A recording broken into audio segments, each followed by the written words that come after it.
Eduardo siempre creyó que lo había logrado todo por sí solo. Dueño de una de las empresas más grandes del país, repetía constantemente en entrevistas que su éxito provenía del esfuerzo, la inteligencia y las decisiones difíciles tomadas sin depender de nadie. Era un hombre seguro de sí mismo, orgulloso de su trayectoria, convencido de haber construido su imperio con sus propias manos. A sus 45 años, Eduardo era respetado en el mundo empresarial, temido por algunos, admirado por muchos. Su empresa tenía sedes en 3 países diferentes, empleaba a miles de personas y movía fortunas inimaginables. Lo que Eduardo no mencionó, quizás porque nunca se había parado a reflexionar, fue que su madre, doña Elena, vivía ahora en un apartamento sencillo y modesto, lejos de cualquier lujo. Y ella era la mujer que lo había criado sola, sin ayuda de nadie, con una fuerza y una determinación que desafiaban toda lógica. El apartamento estaba en un barrio común, en el 4º piso de un edificio sin ascensor. 2 pequeñas ventanas daban a una calle transitada, y los muebles eran básicos, funcionales, sin rastro de la riqueza que su hijo había acumulado a lo largo de los años. Por supuesto, Eduardo pagaba todas las cuentas de Elena. Se aseguraba de que tuviera comida en la mesa, medicinas cuando las necesitaba, lo necesario para vivir con dignidad. Pero su presencia era poco frecuente. Siempre ocupado, siempre en alguna reunión importante, siempre viajando para cerrar algún trato. Las visitas se limitaban a ocasiones especiales, cumpleaños, Navidad, tal vez el Día de la Madre si su agenda se lo permitía. Y Elena nunca se quejaba, nunca exigía nada. Solo sonreía cuando él llamaba rápidamente para decirle que estaba bien, pero sin tiempo para una conversación más larga. Lo cierto es que Eduardo creció sin conocer la verdadera historia de su propia supervivencia. Una historia que solo saldría a la luz décadas después, cuando ya era demasiado tarde para recuperar el tiempo perdido. Una historia de sacrificio tan profunda, tan absoluta, que incluso al revelarse parecería imposible de ser cierta. Cuando Eduardo tenía solo 8 años, enfermó gravemente. Comenzó con una fiebre persistente que no bajaba. Luego vinieron los dolores corporales, la fatiga extrema y la pérdida de apetito. Elena, preocupada, llevó al niño a varios médicos. Cada consulta traía consigo más inquietud, más pruebas solicitadas, más preguntas sin respuestas claras. Hasta que, finalmente, tras semanas de investigación y decenas de pruebas, llegó el diagnóstico que lo cambiaría todo. Eduardo padecía una enfermedad rara y extremadamente agresiva, algo que atacaba su sistema inmunitario de forma brutal y progresiva. Los médicos fueron directos: sin tratamiento inmediato, al niño solo le quedaban unos meses de vida. Con tratamiento, había posibilidades de supervivencia, pero nada estaba garantizado. Y el tratamiento era caro, carísimo. Implicaba medicamentos importados que aún no existían en el mercado nacional, frecuentes sesiones de quimioterapia con protocolos experimentales, consultas con especialistas poco comunes y pruebas de alta complejidad que debían realizarse en laboratorios específicos. En aquel entonces, Elena estaba casada con Roberto Almeida, un hombre adinerado, heredero de una familia tradicional de la ciudad. La familia Almeida era conocida desde hacía generaciones, propietarios de tierras, negocios consolidados y un nombre que abría puertas y garantizaba respeto inmediato. Elena se casó con Roberto a los 22 años, en una solemne ceremonia que llenó las páginas sociales de los periódicos locales. Vivían en una mansión en el barrio más prestigioso de la ciudad, una propiedad con amplios jardines, piscina, cancha de tenis y un personal que se encargaba de todo. Era una vida de privilegios que Elena nunca imaginó. Provenía de una familia humilde y trabajadora, gente sencilla que vivía de su propio trabajo. Conocer a Roberto fue como entrar en un mundo completamente diferente, un mundo donde el dinero solucionaba cualquier problema, donde la comodidad era absoluta y las preocupaciones financieras simplemente no existían. Pero cuando los médicos dieron el diagnóstico de Eduardo y explicaron con detalle el astronómico costo del tratamiento, la reacción de la familia de Roberto fue sorprendentemente fría y calculadora. Se convocó una reunión en la biblioteca de la mansión. Ese ambiente de madera oscura, libros encuadernados en cuero y muebles pesados que parecía hecho para decisiones importantes. Estaban presentes Roberto, su padre, el patriarca de la familia Almeida, 2 tíos que administraban parte del negocio familiar y el abogado de la familia, un hombre canoso que conocía al detalle los bienes de la familia Almeida. Elena también estaba allí, sentada en una silla aislada, sintiéndose extrañamente distante de aquellas personas con las que había convivido durante años. El patriarca fue directo al grano, sin rodeos, con la frialdad de alguien acostumbrado a tomar decisiones puramente financieras. El tratamiento del niño, explicó, representaba una inversión altísima con un retorno incierto, no había garantía de cura. Los médicos lo habían dejado claro. Era un riesgo financiero considerable que podía agotar recursos significativos de la familia sin ninguna certeza de un resultado positivo. Hablaba de cifras, de tasas de éxito, de análisis de coste-beneficio, como si estuviera evaluando la compra de una propiedad o una inversión en acciones. Para esa familia, todo era cuestión de matemáticas, de rentabilidad. Y un tratamiento caro para un niño con probabilidades inciertas de supervivencia simplemente no tenía sentido financiero. Roberto, su propio marido, permaneció en silencio durante toda la reunión. Miraba al suelo, evitaba la mirada de Elena, jugueteaba nerviosamente con un anillo de oro que llevaba en el dedo. En ningún momento defendió a su hijastro. En ningún momento cuestionó el frío razonamiento de su padre. Su lealtad estaba con su familia, con el apellido Almeida, con el patrimonio que algún día heredaría. Elena escuchó todo esto en completo silencio. Cada palabra era como una puñalada, revelando la verdadera naturaleza de aquellas personas que creía conocer. Su corazón se rompió allí, en esa lujosa biblioteca, rodeada de riquezas, pero sintiéndose completamente sola e indefensa. Pero su rostro permaneció impasible. Ella no. Frío, cada cálculo inhumano.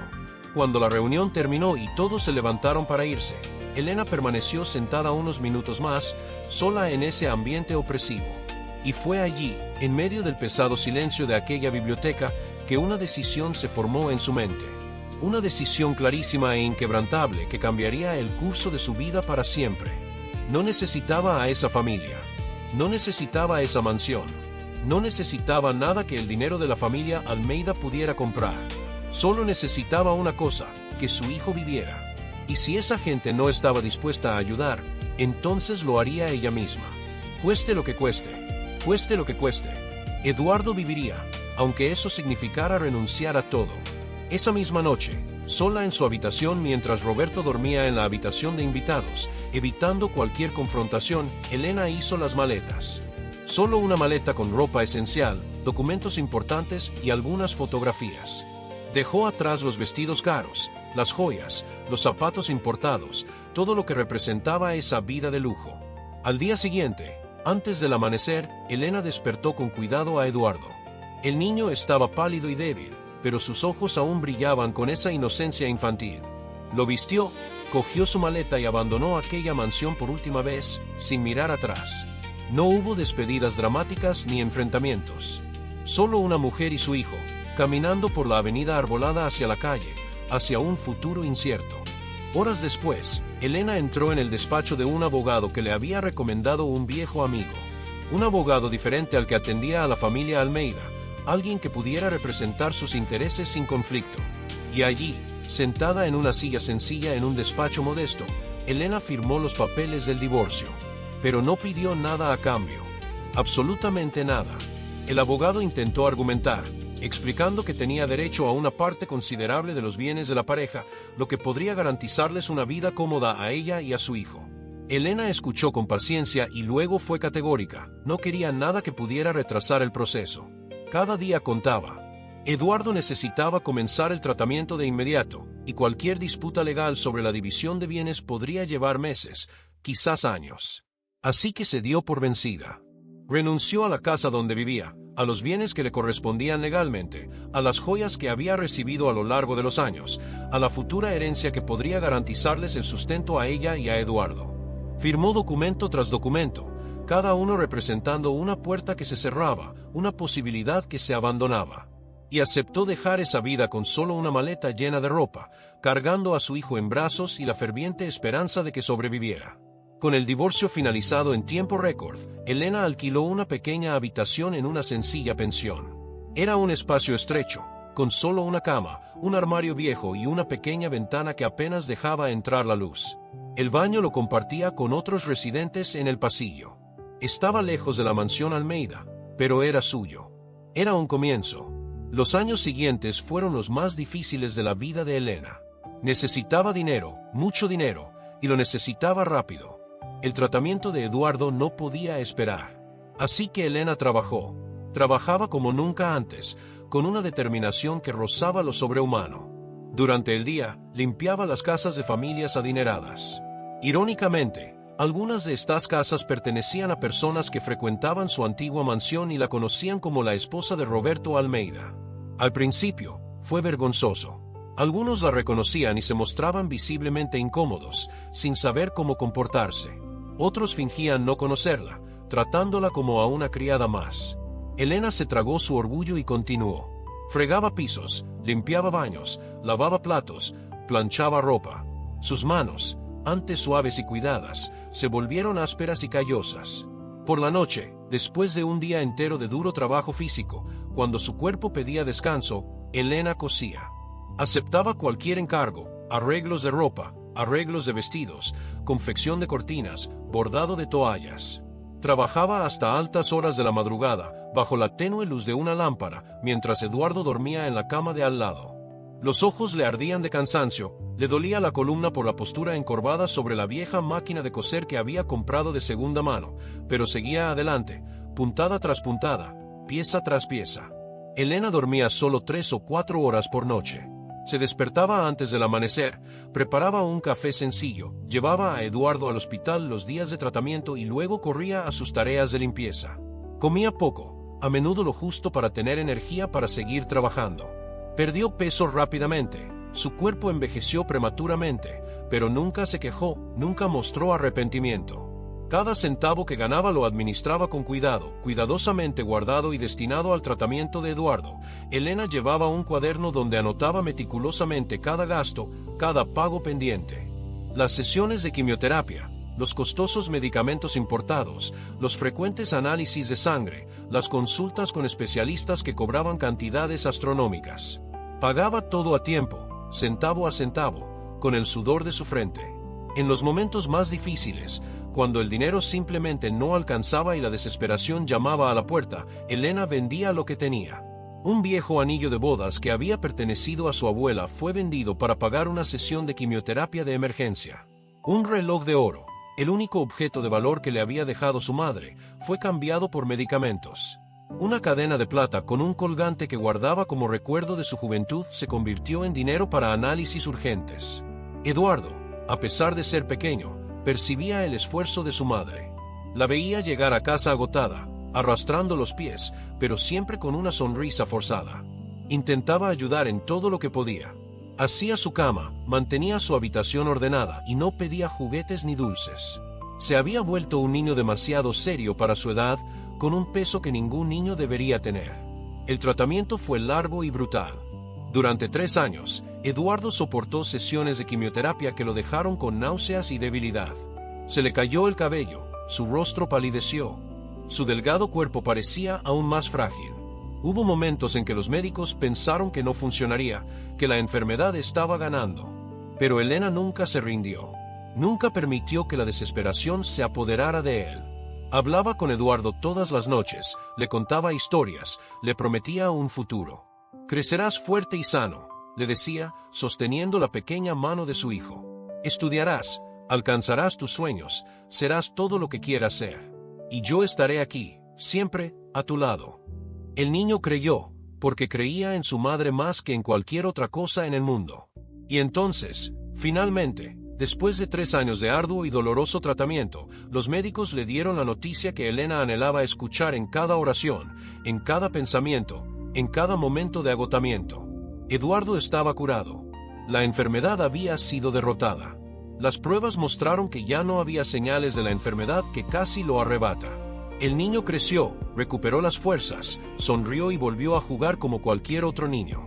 Su cabello volvió a crecer, su rostro recuperó el color, recuperó la energía. Era como presenciar un milagro que se desarrollaba lentamente, día tras día, hasta que finalmente Eduardo estaba sano, vivo, con un futuro brillante por delante. Pero Elena nunca le contó toda la verdad. Nunca mencionó el matrimonio que había dejado atrás, la mansión que abandonó, la fortuna a la que renunció. Nunca habló de los años de trabajo agotador, las noches en vela, las comidas que se saltó para asegurarle comida y medicinas. Para ella, eso no era un sacrificio digno de reconocimiento. Era simplemente lo que una madre hacía por su hijo.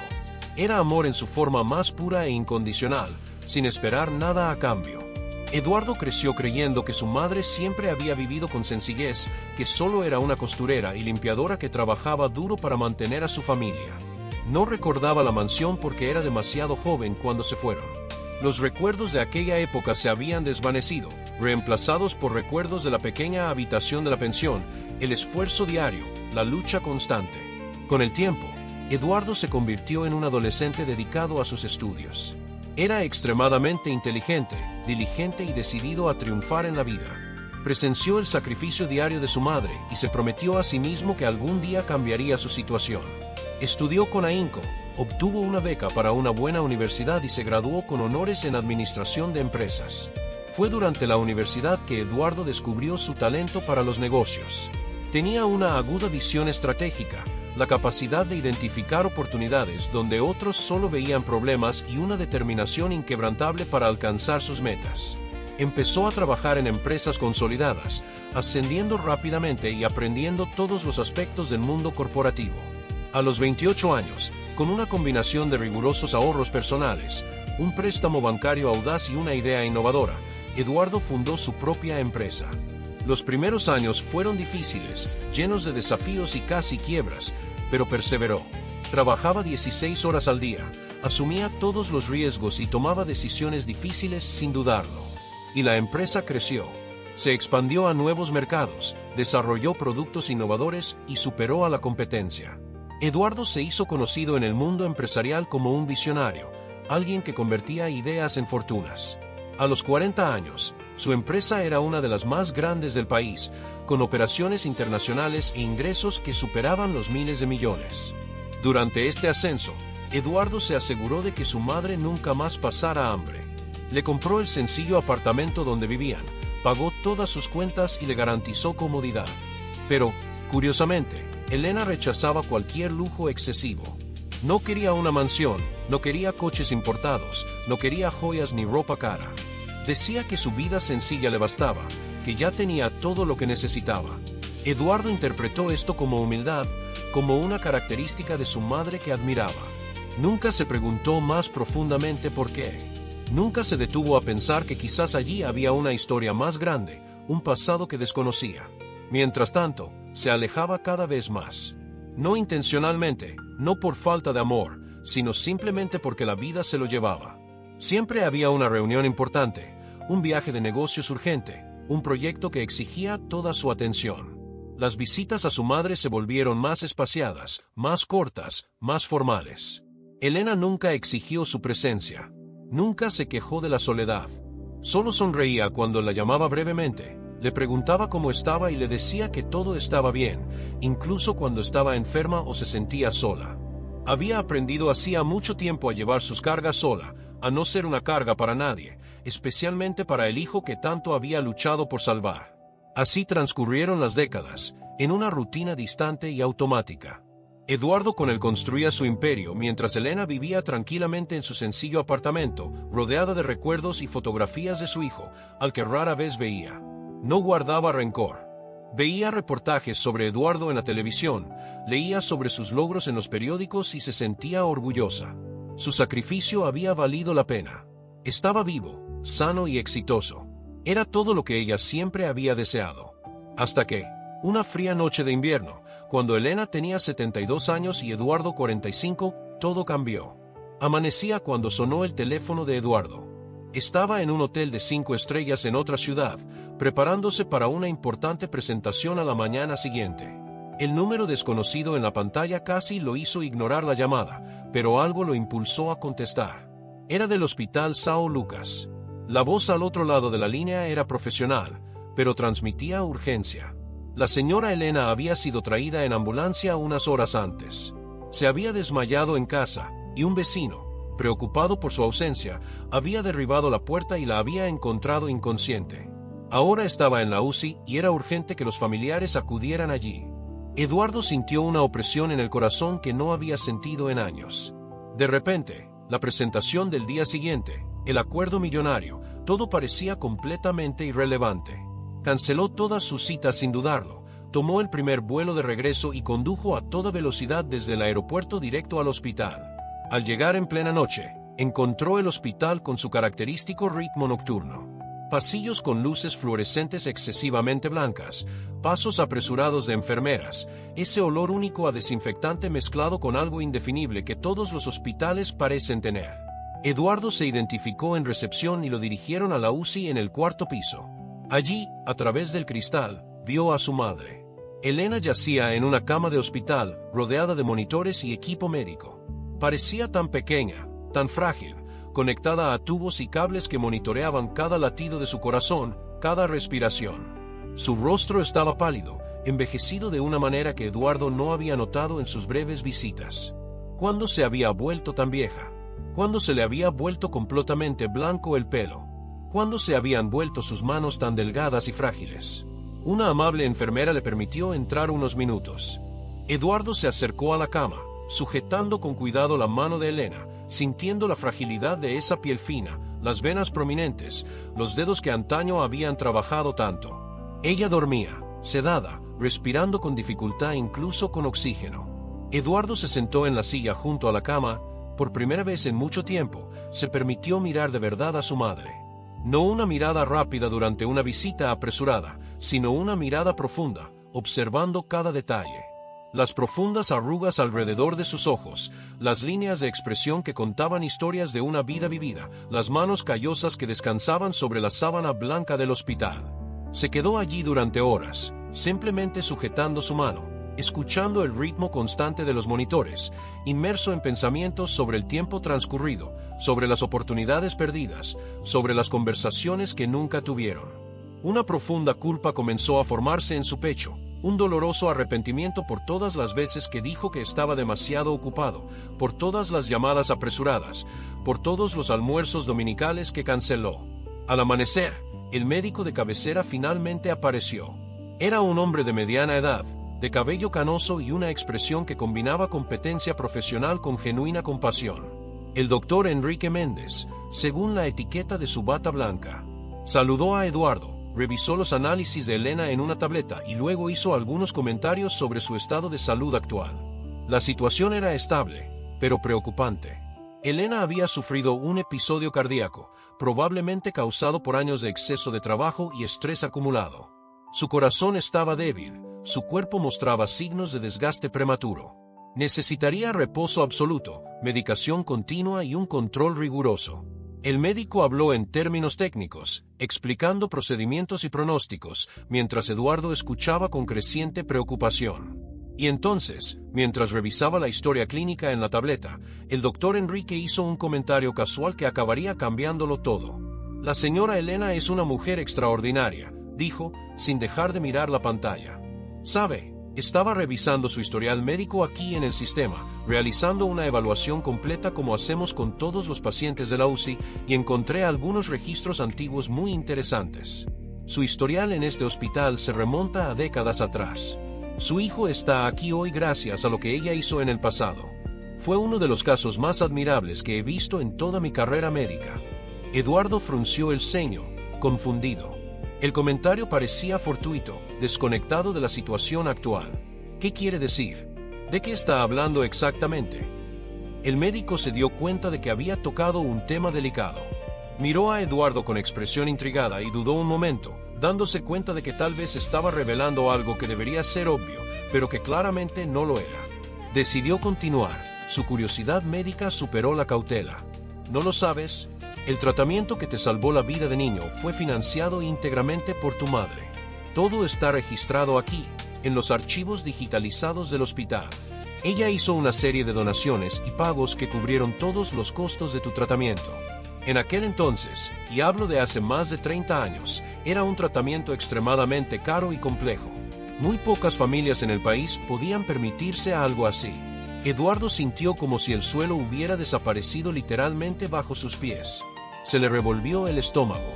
Las palabras del médico resonaron en su mente, pero no tenían sentido. «Esto no es posible», murmuró, con la voz más débil de lo que pretendía. «Mi madre nunca tuvo tanto dinero. Siempre trabajó de costurera y limpiadora, siempre vivimos con sencillez y modestia. Nunca tuvimos mucho dinero. El doctor Enrique se ajustó las gafas y continuó, dándose cuenta de que estaba revelando una historia desconocida. Volvió toda su atención a Eduardo, dejando la tableta a un lado. Según los registros tan detallados que tenemos aquí, ella sí tenía dinero. Pero lo entregó todo. Hay extensas notas de los trabajadores sociales de la época, informes de seguimiento, documentos adjuntos al historial médico. Mencionan que había renunciado voluntariamente a una herencia considerable, a bienes importantes en un proceso de divorcio, todo para poder salir rápidamente de una situación familiar difícil y comenzar de inmediato el tratamiento de su hijo. Los pagos se hicieron a lo largo de los años, siempre a tiempo, meticulosamente registrados. Y de las notas de los trabajadores sociales, era evidente que cada pago representaba un inmenso sacrificio.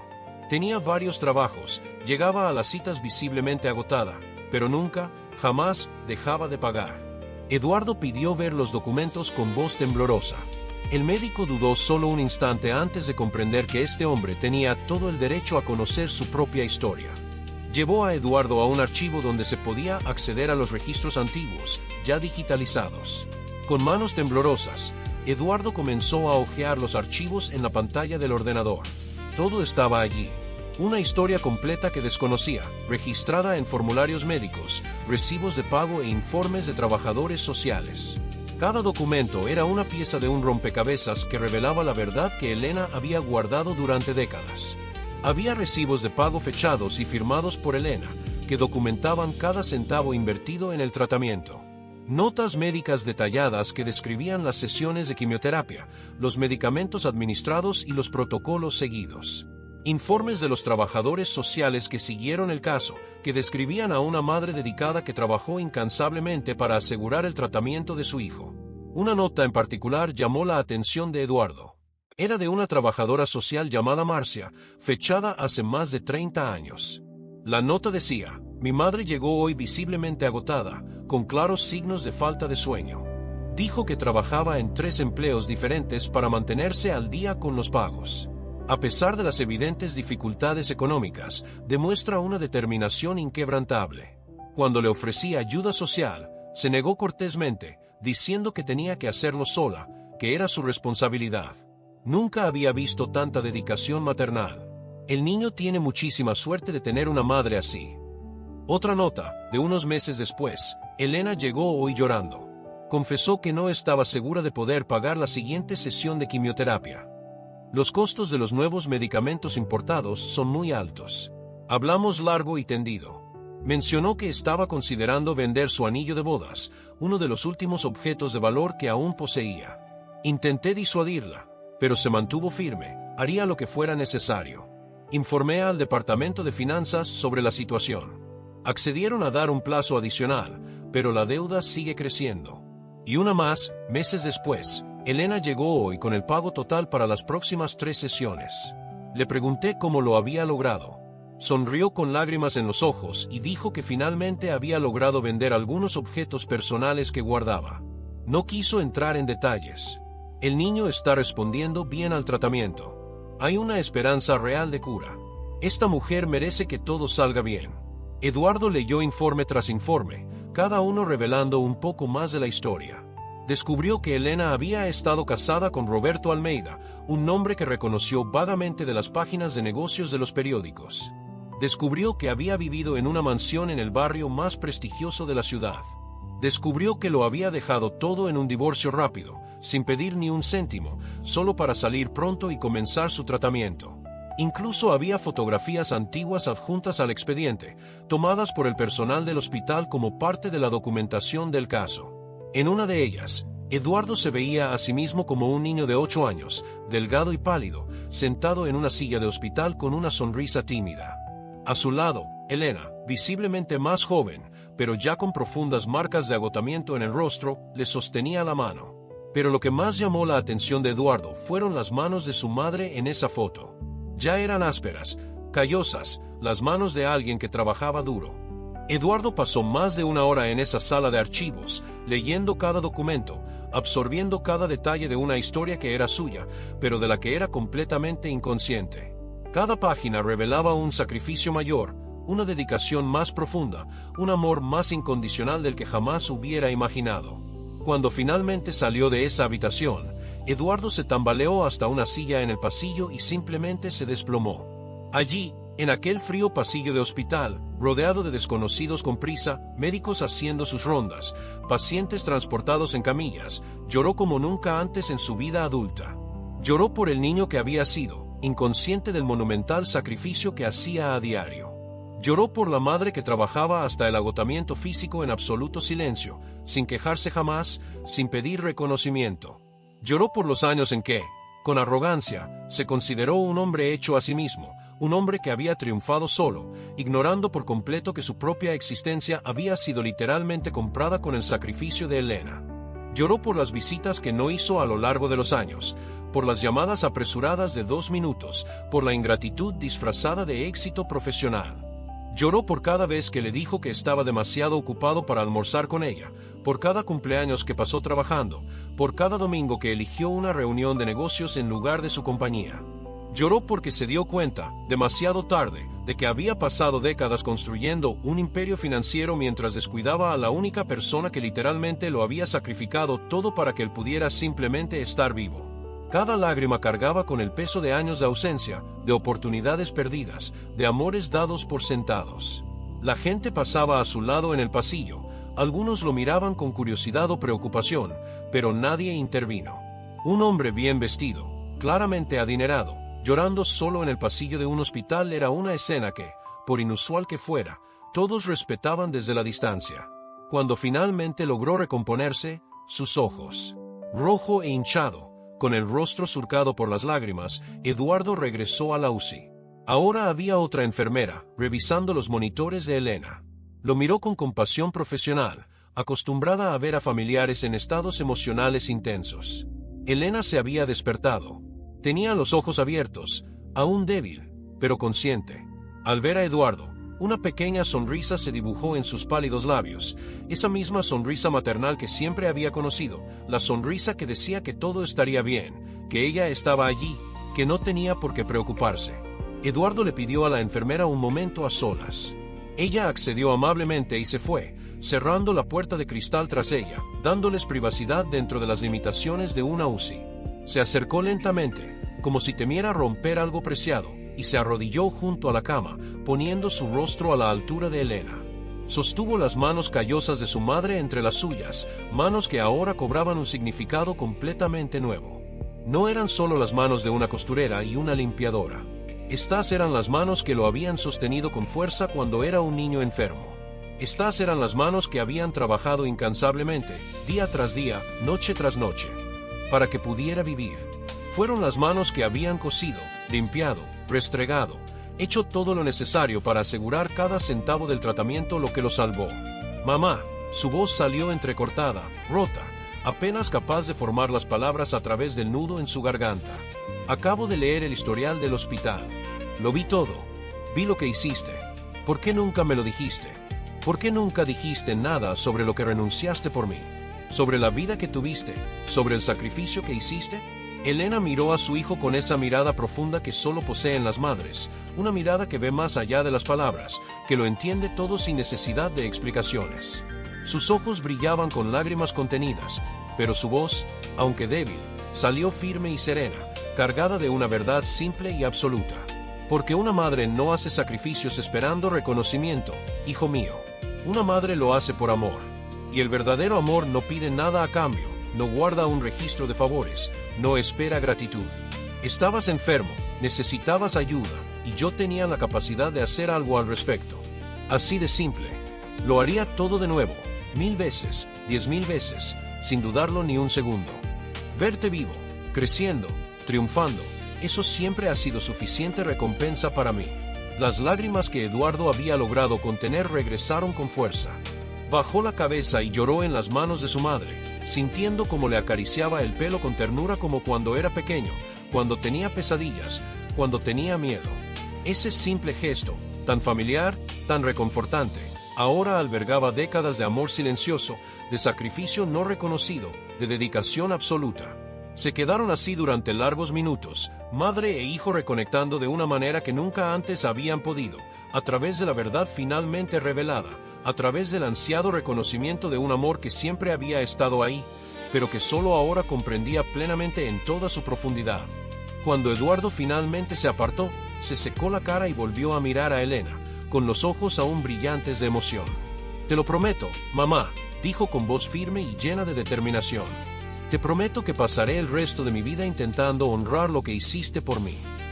No solo con dinero ni comodidades materiales, sino con presencia, con tiempo, con todo lo que mereces y nunca pediste». Elena volvió a sonreír, esta vez con una sonrisa más amplia, y apretó la mano de su hijo con todas las fuerzas que aún le quedaban.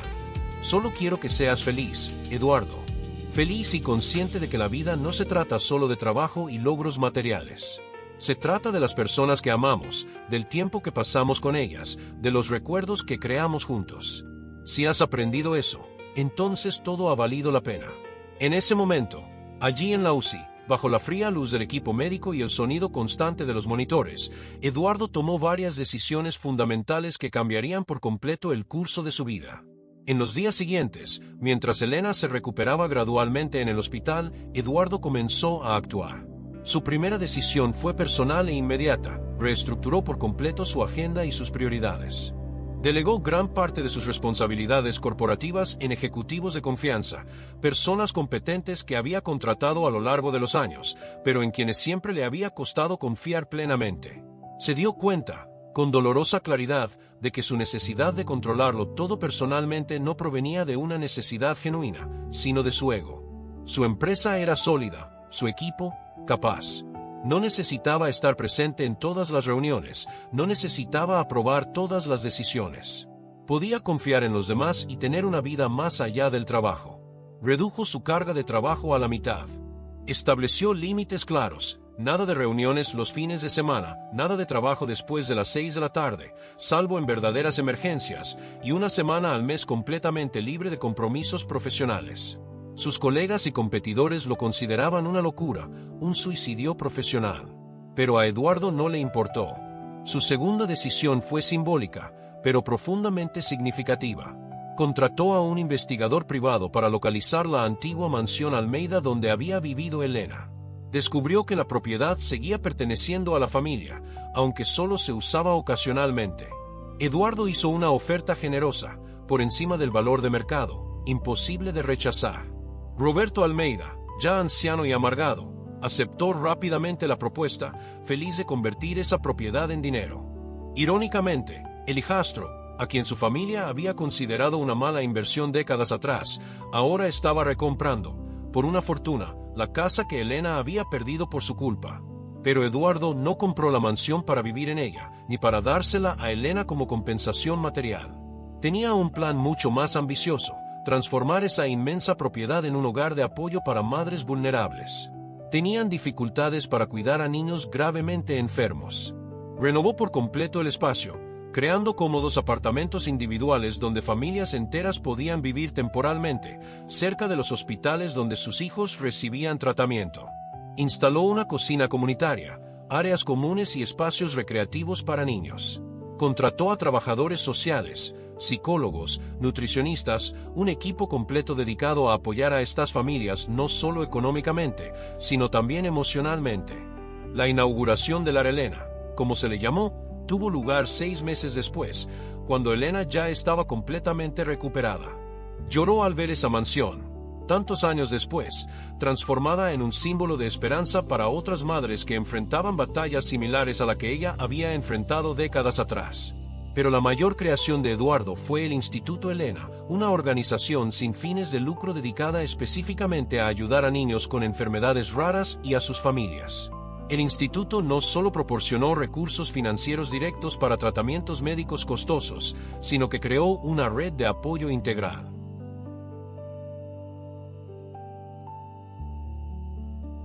Contaba con un departamento legal que ayudaba a las familias a navegar por el complejo sistema de salud, asegurándose de que recibieran todos los beneficios y derechos que les correspondían. Existía un servicio de apoyo psicológico que ofrecía terapia gratuita no solo para los niños enfermos, sino también para los padres y hermanos que también sufrían la situación. El instituto creó un banco de medicamentos, importando medicamentos raros y costosos que no estaban disponibles en el país y distribuyéndolos gratuitamente a quienes los necesitaban. Estableció alianzas con hospitales y clínicas especializadas, garantizando un tratamiento de calidad para quienes asistía.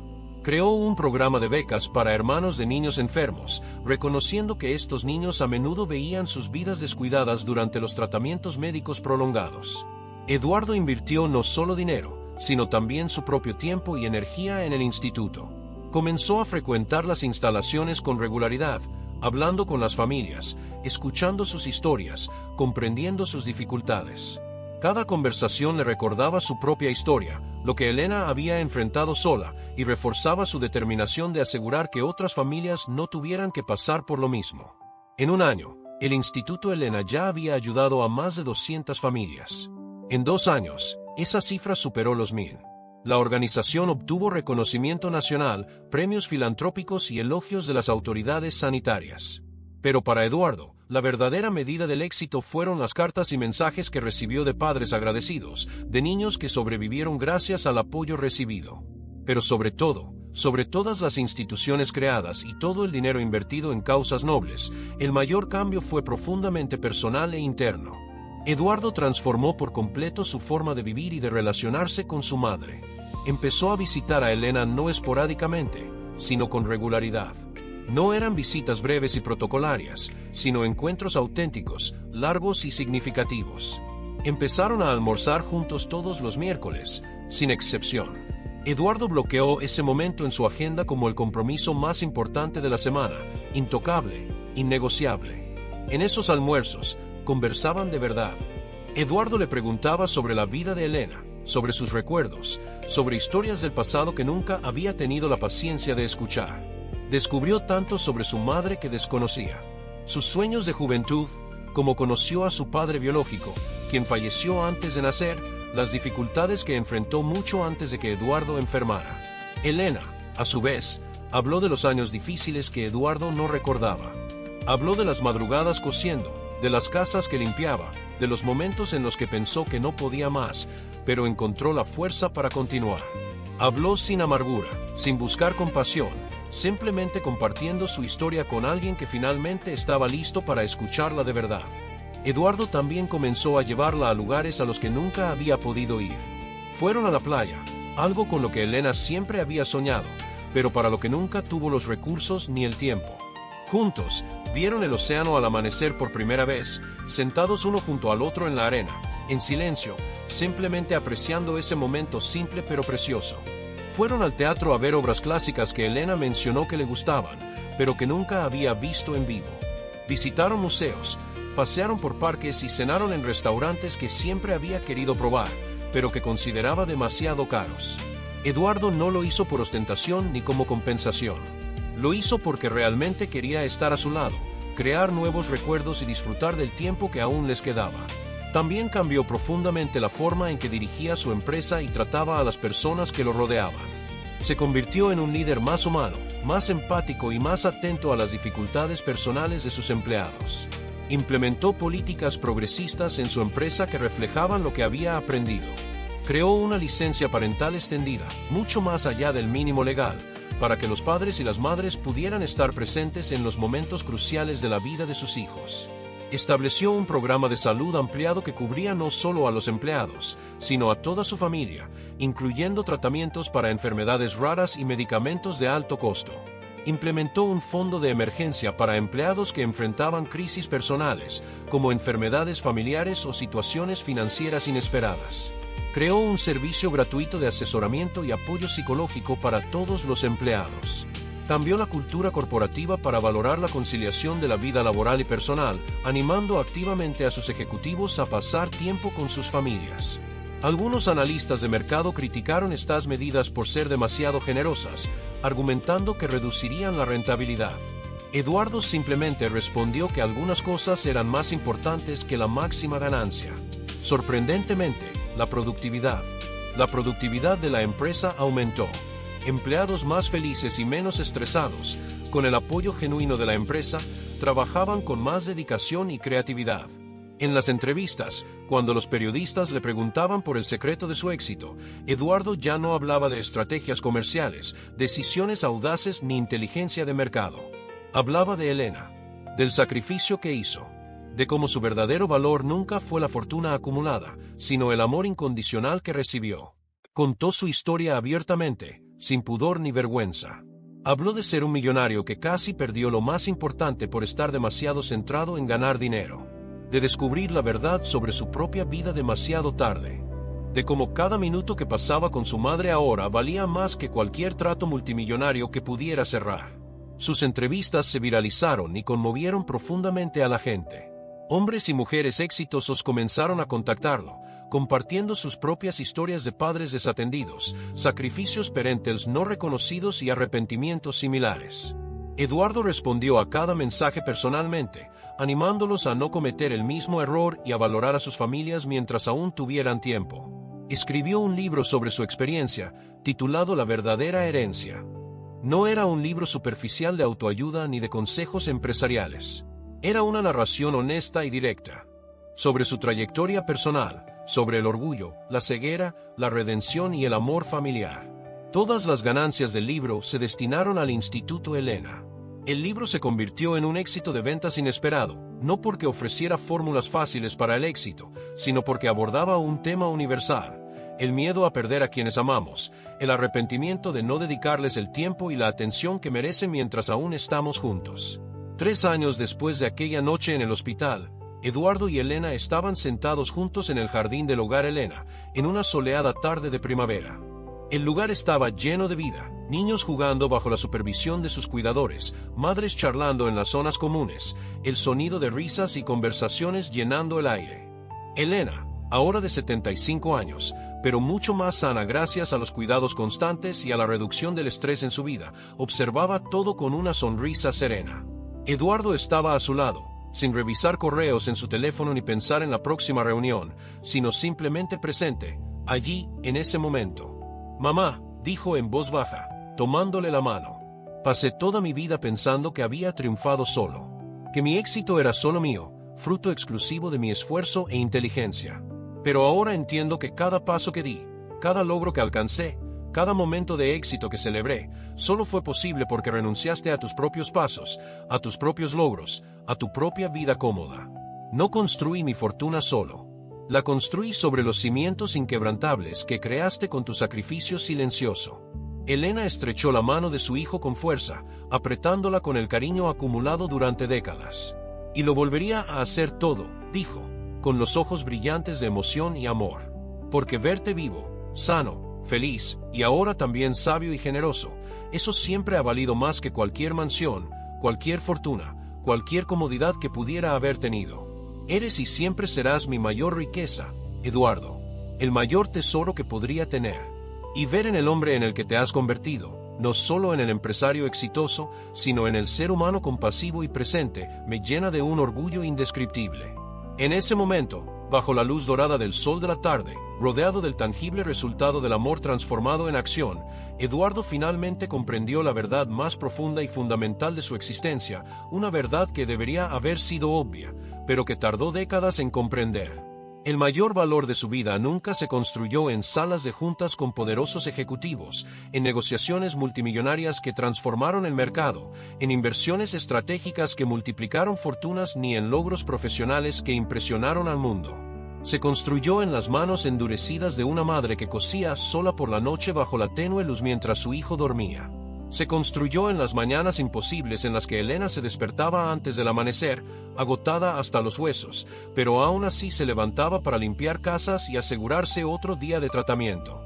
Se construyó en cada centavo ahorrado con doloroso sacrificio, en cada lágrima derramada en absoluto silencio para no preocupar al niño, en cada momento en que eligió el amor por encima de todo. Eduardo aprendió, a través de una lección costosa pero transformadora, que el verdadero éxito en la vida no se mide por las fortunas acumuladas en cuentas bancarias, las propiedades adquiridas, el poder corporativo ejercido ni el reconocimiento público alcanzado. Se mide por las vidas genuinamente transformadas por el amor incondicional. Se mide por el tiempo de calidad compartido con quienes realmente importan. Se mide por la capacidad de reconocer y honrar los sacrificios hechos por nosotros, no con palabras vacías, sino con acciones concretas y una presencia constante. Y que el verdadero heroísmo no se encuentra en quienes construyen imperios empresariales de la nada, acumulan riquezas inimaginables y alcanzan poder e influencia sobre miles. El verdadero heroísmo, el que realmente importa al final, se encuentra en quienes lo renuncian todo en silencio, sin esperar reconocimiento ni gratitud, para que sus seres queridos simplemente tengan la oportunidad de vivir, crecer y encontrar su propia felicidad. Porque al final, tras considerar y sopesar todo, el mayor legado que podemos dejar al mundo no está hecho de dinero acumulado en fondos de inversión, de propiedades transferidas por testamento, de empresas heredadas a futuras generaciones, ni de nuestros nombres grabados en placas de bronce en imponentes edificios.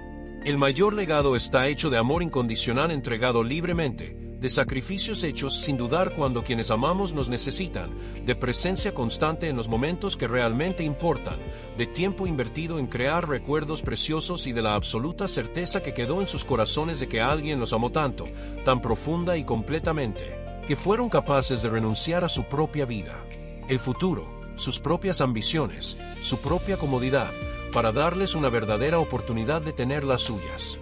Y esta lección, aprendida tarde pero finalmente comprendida en toda su profundidad, cambió a Eduardo para siempre. No solo en sus acciones externas, sino en su esencia más íntima. Se convirtió no solo en un hombre más presente y generoso, sino en un ser humano fundamentalmente transformado por el reconocimiento tardío, pero total, de un amor que siempre había estado ahí, esperando pacientemente ser verdaderamente visto, reconocido y honrado. Eduardo siempre había sido conocido como un hombre frío, objetivo y extremadamente exitoso. A sus 42 años, era dueño de una de las empresas tecnológicas más grandes del país, vivía en un lujoso ático en el barrio más prestigioso de la ciudad y tenía todo lo que el dinero podía comprar.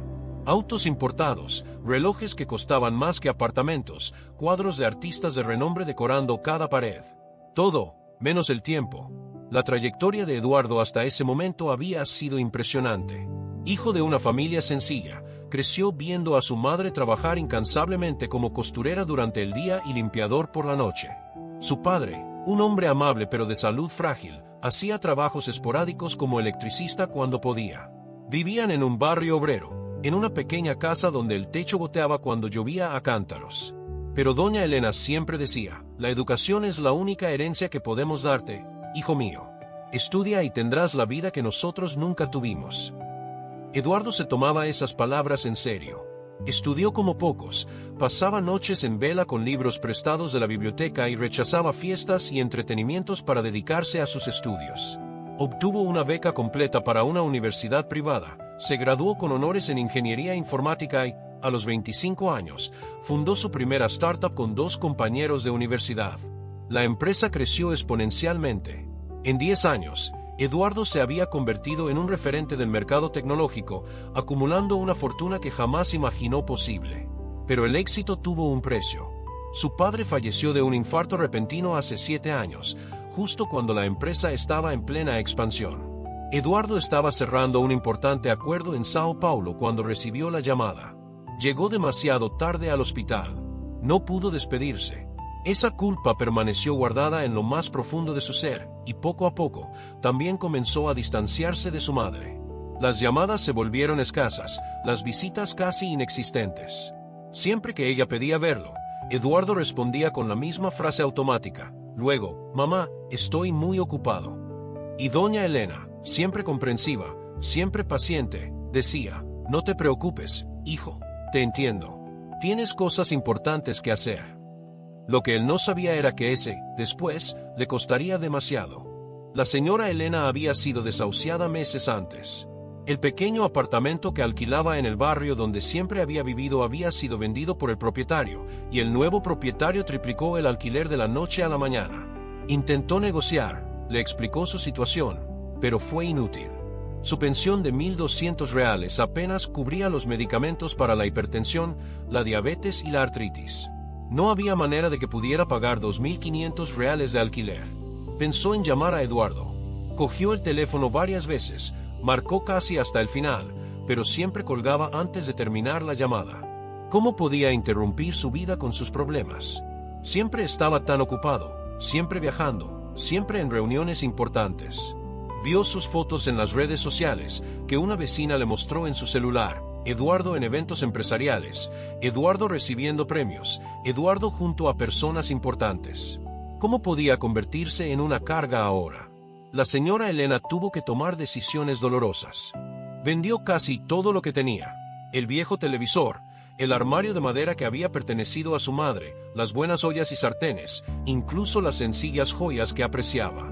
Con el dinero, saldó las deudas acumuladas y se quedó solo con lo esencial: algo de ropa, documentos, fotografías y el coche.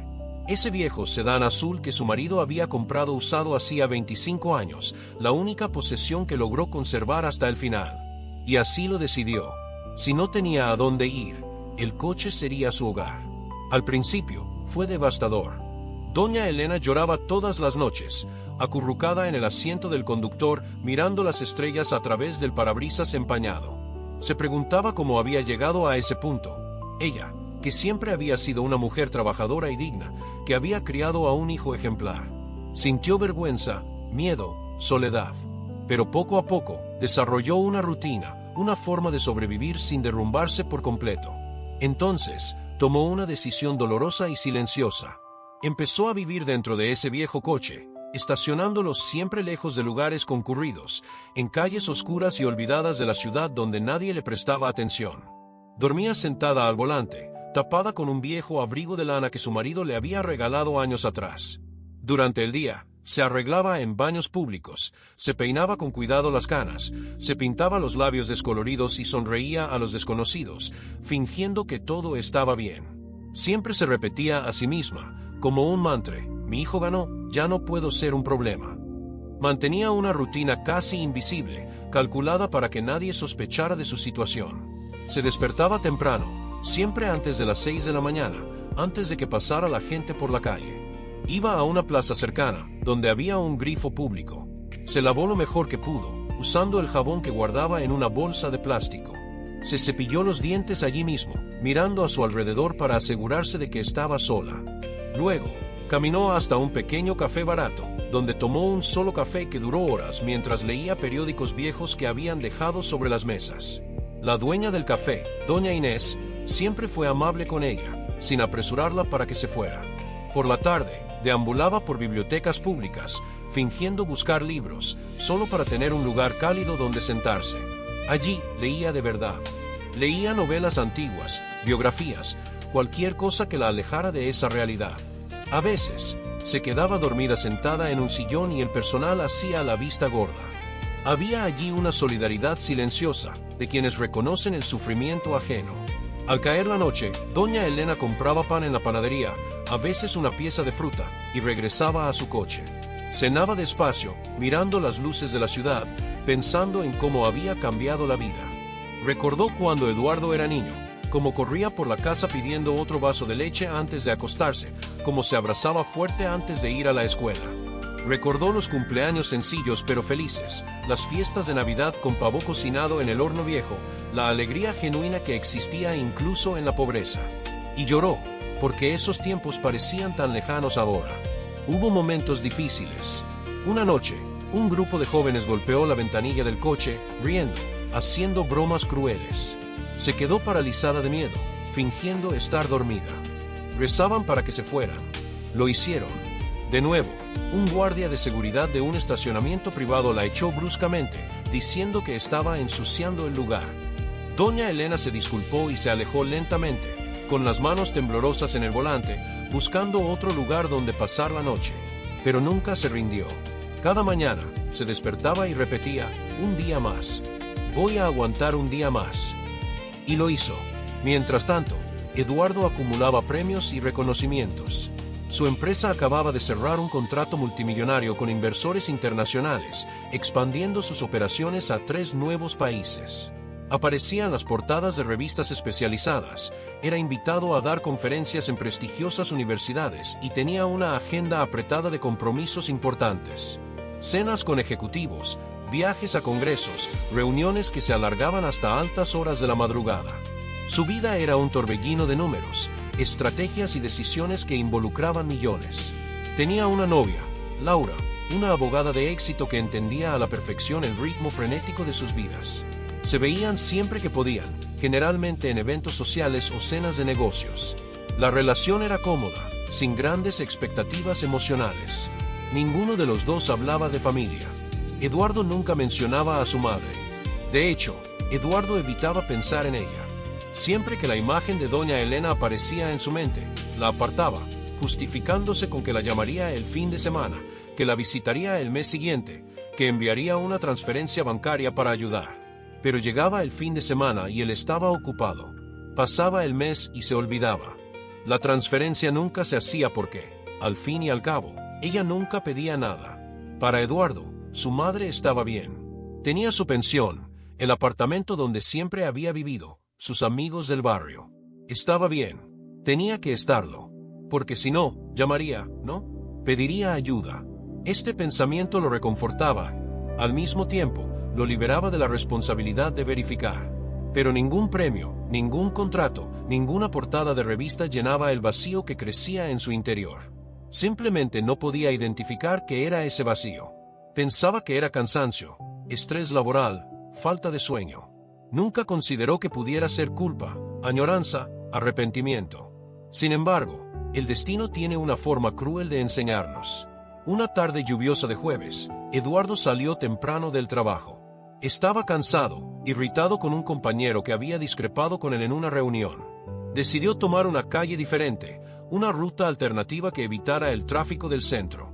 Mientras conducía su coche importado, la lluvia golpeaba con fuerza contra el parabrisas y solo pensaba en llegar rápido a casa, tomar un whisky y olvidar ese día. Al detenerse en el semáforo, algo le llamó la atención. Un coche viejo estaba aparcado a un lado de la calle, con las ventanas empañadas por la humedad. Había algo extraño en esa escena, algo que lo inquietó sin saber muy bien por qué. Entonces, por un breve instante, el cristal se limpió por dentro y vio un rostro. Un rostro que conocía mejor que nadie en el mundo. Era su madre. A Eduardo se le paró el corazón. Por un momento, pensó que se equivocaba, que el cansancio le jugaba una mala pasada. Pero cuando el semáforo se puso en verde y empezó a avanzar, doña Elena giró la cara hacia él. Sus miradas se encontraron a través de la lluvia, a través del tiempo perdido, a través del silencio acumulado. Ella intentó sonreír, pero le temblaban los labios. Él no podía moverse. Eduardo aparcó el coche descuidadamente, casi golpeando la acera. Salió corriendo bajo la lluvia torrencial, sin importarle el traje italiano que llevaba puesto, sin importarle nada más que esa frágil figura dentro del viejo coche. Golpeó la ventanilla, desesperado. «Mamá, ¿qué haces aquí? Por favor, abre la puerta». Doña Elena dudó. Le temblaban las manos al agarrar la manija de la puerta. Cuando por fin la abrió, Eduardo vio el interior del coche, una manta vieja, una botella de agua medio vacía, unas bolsas de plástico con ropa arrugada, una Biblia maltratada. Eso era todo lo que tenía. «Hijo», empezó con voz débil y avergonzada, «no quería que vieras esto. No querías que lo viera». Eduardo estaba aturdido, la realidad demasiado cruel para procesarla. «¿Cuánto tiempo llevas viviendo así?».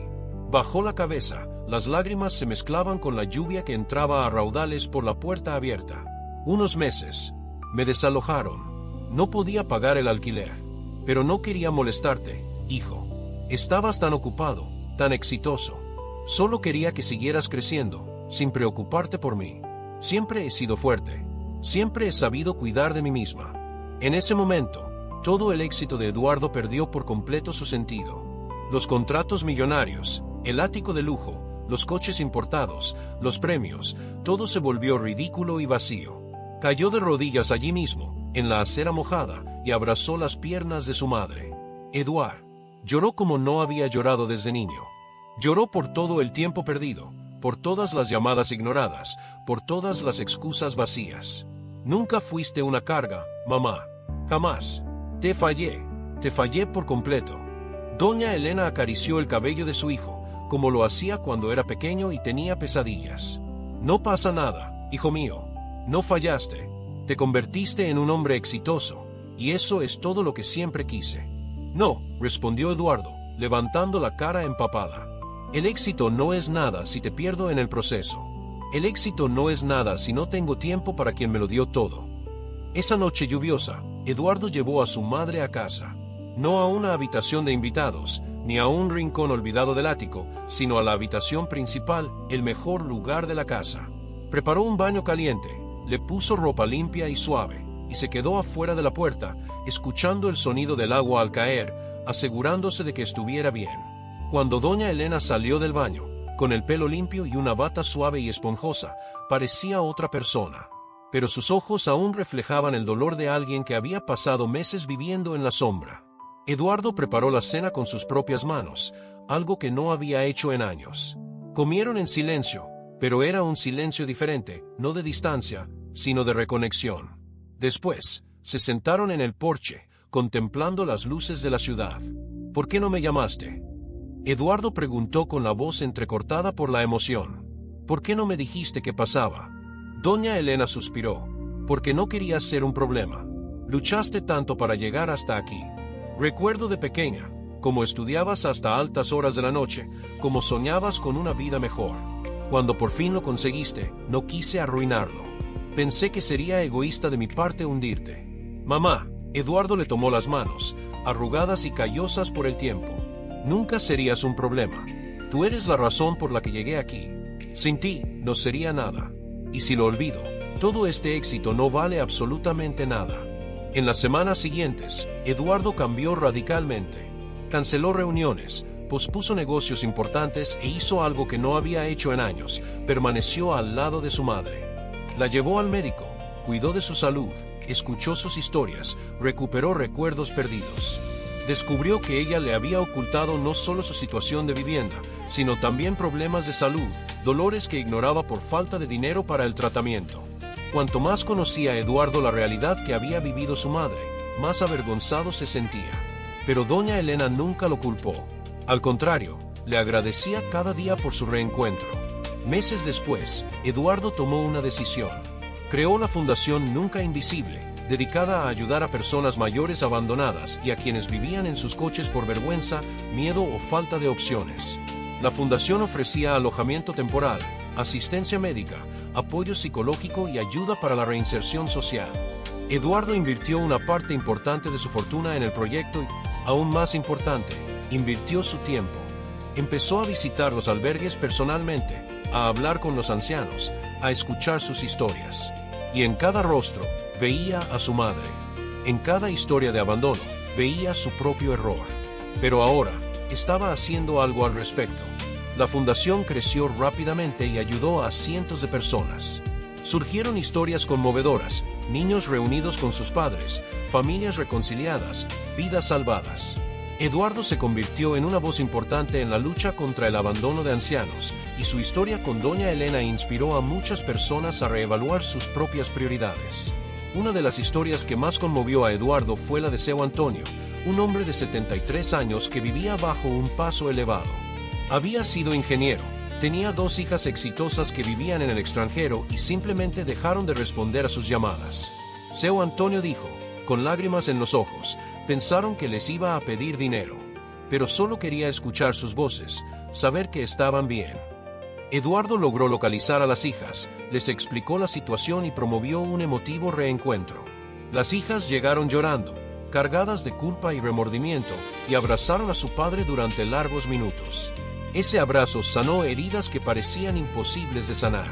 Otra historia impactante fue la de doña Carmen, una mujer de 80 años que llevaba casi 2 años viviendo en un coche.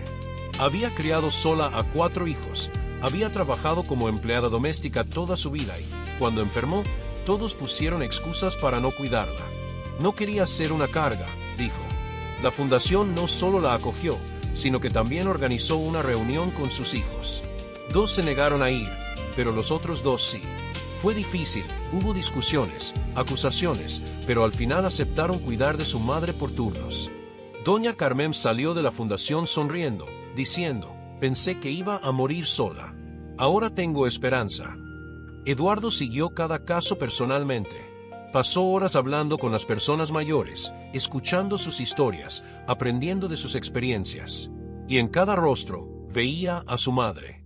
En cada historia de abandono, veía su propio error. Pero ahora, estaba haciendo algo al respecto. La fundación también implementó programas educativos. Eduardo contrató psicólogos para dar charlas en escuelas y empresas sobre la importancia del cuidado de las personas mayores. Personas mayores, sobre cómo el abandono emocional es una forma de violencia, sobre cómo los pequeños gestos marcan la diferencia. Él mismo participó en estas charlas, contando su historia sin filtros, sin ocultar la vergüenza que sentía. Lo tenía todo, decía ante un público abarrotado, pero casi pierdo lo que realmente importa. No dejes que el trabajo, el dinero ni el orgullo te alejen de quienes te quieren. Las charlas conmovieron profundamente a la gente. Muchos salieron de allí llamando por teléfono a sus padres, abuelos, tíos a quienes habían desatendido. Eduardo recibía mensajes a diario de personas que le agradecían, diciendo que su historia les había cambiado la vida, que se habían reconciliado con sus familiares gracias a su ejemplo. Pero, sobre todo, recuperó algo que el dinero no podía comprar: el tiempo perdido con quienes más lo querían. Todas las mañanas, antes de ir a trabajar, Eduardo tomaba café con su madre. Los domingos, cocinaban juntos, reviviendo viejas recetas. Por la noche, antes de dormir, entraba en su habitación solo para darle las buenas noches, como ella solía hacerlo con él cuando era niño. Doña Elena floreció.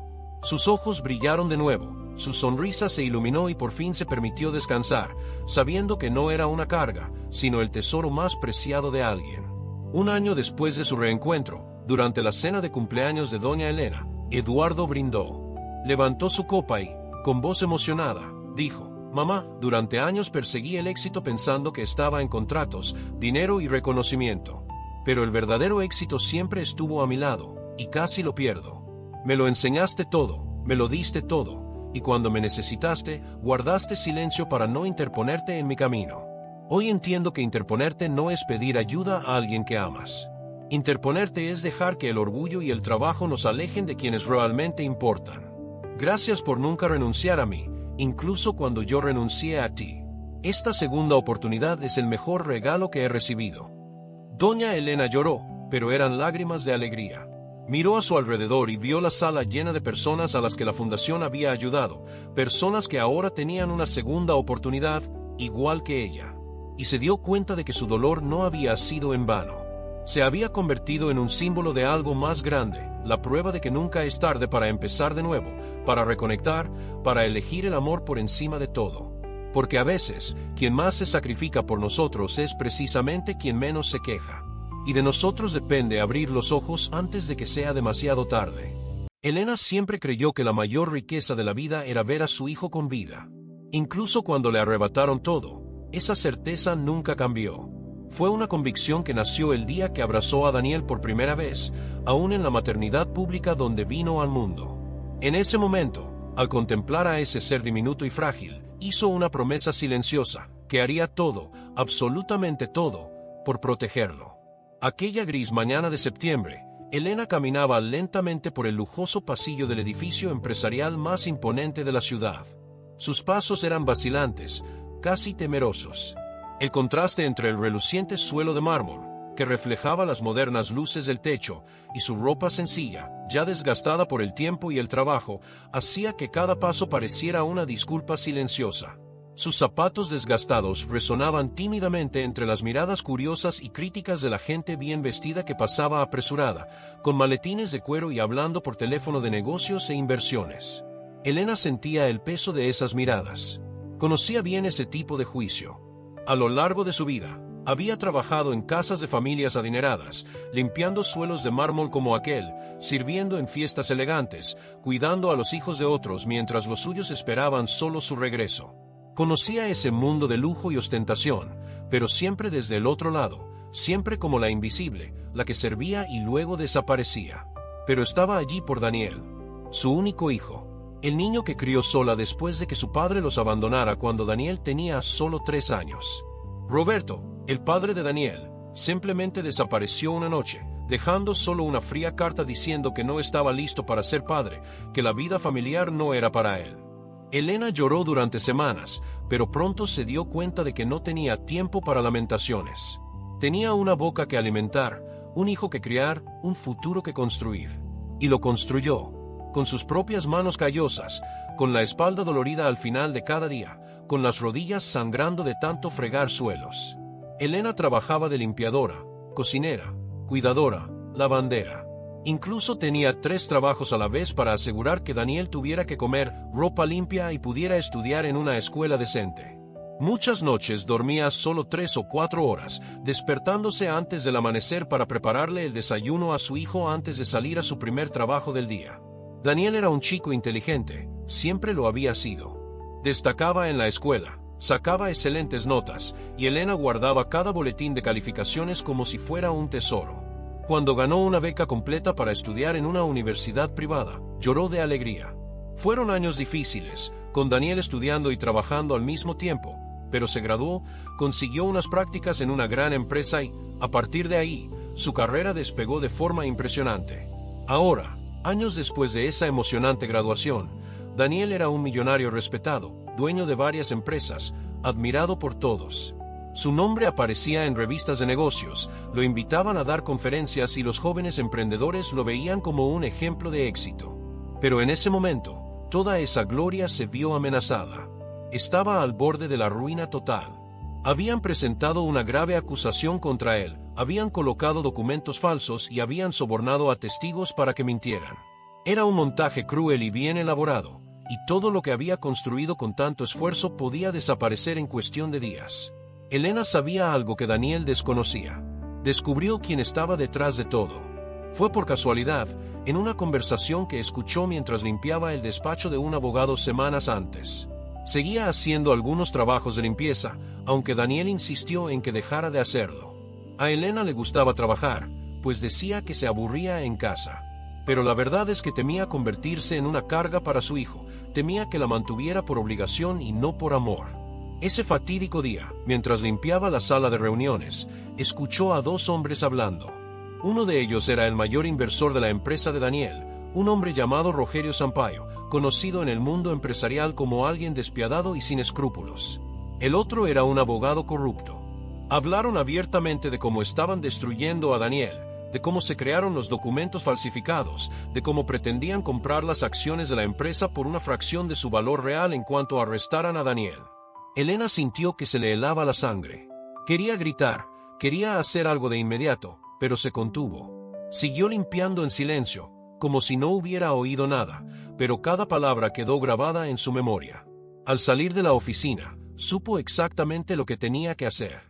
No tenía pruebas grabadas, no podía ir a la policía solo con su palabra contra la de ellos. Pero tenía una madre dispuesta a todo. Y eso fue lo que la llevó allí esa mañana. Un grise. Respiró hondo antes de entrar en la oficina del mayor inversor de la empresa, el mismo Rogerio Sampaio al que había visto conspirando.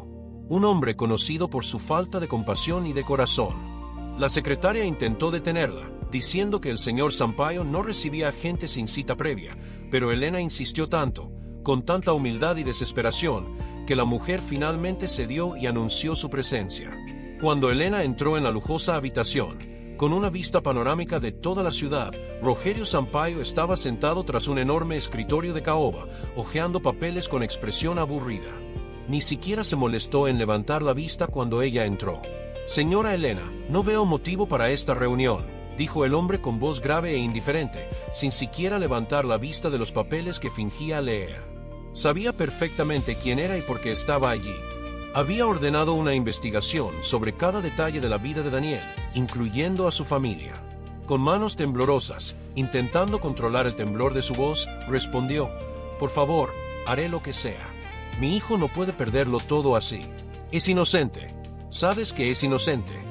El inversor finalmente la miró, y había algo inquietante en esa mirada.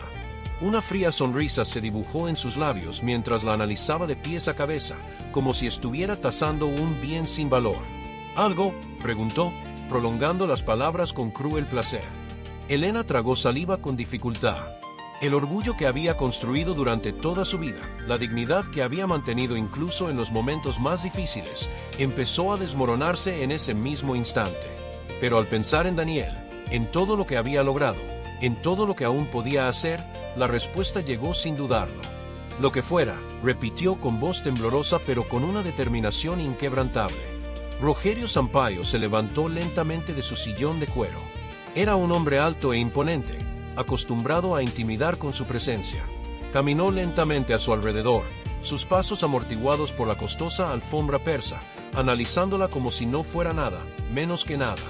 Entonces arrodíllate, dijo finalmente, sin ninguna emoción en la voz, como si pidiera algo completamente natural. Y pide, ruega por la vida de tu hijo. El mundo de Elena pareció detenerse en ese instante. El tiempo se congeló. Se encontró de nuevo en los momentos más difíciles de su vida, cuando Daniel tuvo neumonía y ella pasó toda la noche despierta rezando junto a su cuna, cuando no tenía dinero para comprar comida y tuvo que pedir ayuda a sus vecinos, cuando tuvo que elegir entre pagar el alquiler o comprar los útiles escolares de su hijo. Esa mujer, que trabajaba de sol a sol, que pasaba hambre para que su hijo comiera, que lo dejó todo por él, ahora tenía que elegir entre su propio orgullo y la vida que había protegido desde su nacimiento. Lo que Rogerio Sampaio no sabía era que, fuera de la habitación, Daniel había llegado al edificio antes. Tenía una reunión programada con el mismo inversor para intentar negociar, para intentar demostrar su inocencia una vez más. Cuando llegó a la planta ejecutiva y vio a su madre entrar en la oficina de Sampaio, se sintió confundido. ¿Qué hacía allí? Daniel conocía a ese hombre, sabía la clase de persona que era. Un miedo terrible lo invadió. Se acercó a la puerta y, sin querer ser visto, se quedó allí. Y lo oyó todo. Cada palabra, cada súplica, cada humillación, cada pedazo de dignidad arrebatado a la mujer que más amaba en el mundo. Dentro, Elena, lenta, muy lentamente, como si cada movimiento le costara un pedazo de alma, comenzó a arrodillarse. Le temblaban las piernas, no por debilidad física, sino por el peso emocional de aquel acto. Las lágrimas comenzaron a correr incontrolablemente por su rostro, marcado por años de trabajo y sacrificio. Por favor, dijo, con la voz completamente rota por la emoción. Haz esto por mí. Si quieres culpar a alguien, cúlpame a mí. Quítame todo, pero deja a mi hijo en paz. No hizo nada malo. Trabajó honestamente toda su vida. Todo lo que tiene se lo ganó con sudor y dedicación. Te lo ruego, por Dios, no destruyas su futuro. Rogerio Sampaio observaba aquella escena con morbosa satisfacción. Había algo en el que se alimentaba del sufrimiento ajeno, del poder que sentía al humillar a otros. Estaba a punto de responder, a punto de prolongar aún más ese momento de tortura psicológica, cuando algo ocurrió. Al otro lado de la puerta, Daniel sintió que algo se rompía en su interior. No era solo su corazón, era algo más profundo. El mismo corazón que el éxito había endurecido con los años, que había aprendido a ser frío en las negociaciones, que se había vuelto calculador y a veces incluso insensible, ahora latía sin control, completamente aplastado por la culpa y el dolor. Nunca lo supo. En todos esos años de éxito, en todos los logros, en las fiestas de celebración, en las entrevistas de revistas, nunca imaginó, nunca comprendió realmente cuánto había sacrificado esa mujer en silencio. Claro que sabía que había trabajado duro, que había sido difícil, pero de alguna manera, absorbido por el mundo corporativo, por las responsabilidades y la búsqueda constante de más éxito, se había distanciado de esa realidad. ¿Cuántas veces había dicho que todo estaba bien cuando claramente no era así? ¿Cuántas veces había rechazado ayuda financiera, diciendo que no la necesitaba? ¿Cuánto dolor había ocultado para no preocuparlo? Y ahora allí estaba, de rodillas, suplicándole a un hombre cruel por él. Mientras el inversor se preparaba para responder, para dar otra orden humillante, la puerta se abrió de golpe, golpeando la pared con un estruendo que hizo que Rogerio Sampaio retrocediera un paso, sobresaltado. ¡Basta!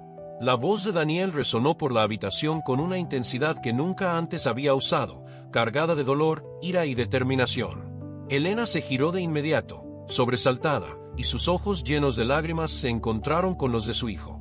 Por un momento, no pudo procesar lo que estaba sucediendo. ¿Estaba Daniel allí? ¿Lo había visto todo? ¿Lo había oído todo? La vergüenza la invadió como una ola. Intentó levantarse rápidamente, secándose las lágrimas con manos temblorosas, avergonzada. Daniel, empezó, sin saber qué decir, sin saber cómo explicarlo. Pero él no la dejó terminar. Daniel corrió hacia ella, literalmente corrió, y se arrodilló en el suelo junto a su madre. Y allí, frente a ese hombre poderoso y cruel, la abrazó con todas sus fuerzas, como no la había abrazado desde la infancia. La abrazó como si quisiera protegerla de todo el mal del mundo, como si quisiera borrar todos esos años en los que se había sacrificado sola. «Nunca más te humillarás por mí», dijo, llorando sin molestarse en ocultar las lágrimas. «Nunca más. No lo permitiré». No lo merezco. Elena intentó decir algo, intentó consolarlo, pero sus propias lágrimas no le permitieron hablar. Madre e hijo permanecieron allí, abrazados, mientras Rogerio Sampaio observaba la escena con una mezcla de incomodidad y rabia. El inversor finalmente intentó hablar, intentó recuperar el control de la situación. Señor Daniel, esto es muy conmovedor, pero no cambia absolutamente nada. Los hechos siguen siendo los mismos y... Pero Daniel lo interrumpió, levantándose lentamente y ayudando a su madre a ponerse de pie también. Cuando volvió a hablar, su voz era diferente. Había una firmeza que no había estado presente antes, una fuerza que provenía de algo más profundo que la ambición o el deseo de éxito. Lo grabé todo, dijo Daniel, sacando su celular del bolsillo y mostrando que había estado grabando desde que abrió la puerta. Cada palabra que dijiste, cada amenaza implícita, cada momento de humillación infligido a mi madre. Y no solo eso. Respiró hondo antes de continuar.